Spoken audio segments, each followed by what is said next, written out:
ବାପା ରାଗିଛ କି ରାଗିଛ କି ବାପା ତୁମେ ଶୁଣୁନାହ ଡାକ ମୋର ହାତ ଟେକି ଦିଅ ଥରେ ଆଉ ସେଇ ଜଟ ମୋର କିଏ ବୁଲେଇବ ମତେ ମେଢ ମେଲଣ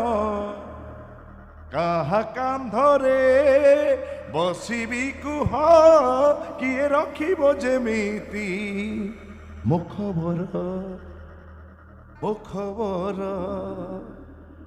କଣ ଖାଲି ଗୀତ ଶୁଣୁଛ ଦେହକୁ କିଛି ନଉଛ ନା ବଲ ବଲ କିଏ ଅନେଇଛ ଖାଲି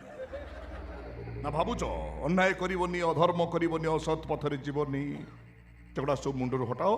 ସେ ଟୋକାର ଡେଡ୍ ବଡି ମୋ କଲେଜ କ୍ୟାମ୍ପସରୁ ହଟେଇକିରି ଟ୍ରେନ୍ ଲାଇନ୍ରେ ଫୋପାଡ଼ି ଦିଅ ମୋ କଲେଜରେ ମର୍ଡର ହେଇଛି ଏ କଥା ଯେମିତି କେହି ନ ଜାଣନ୍ତି।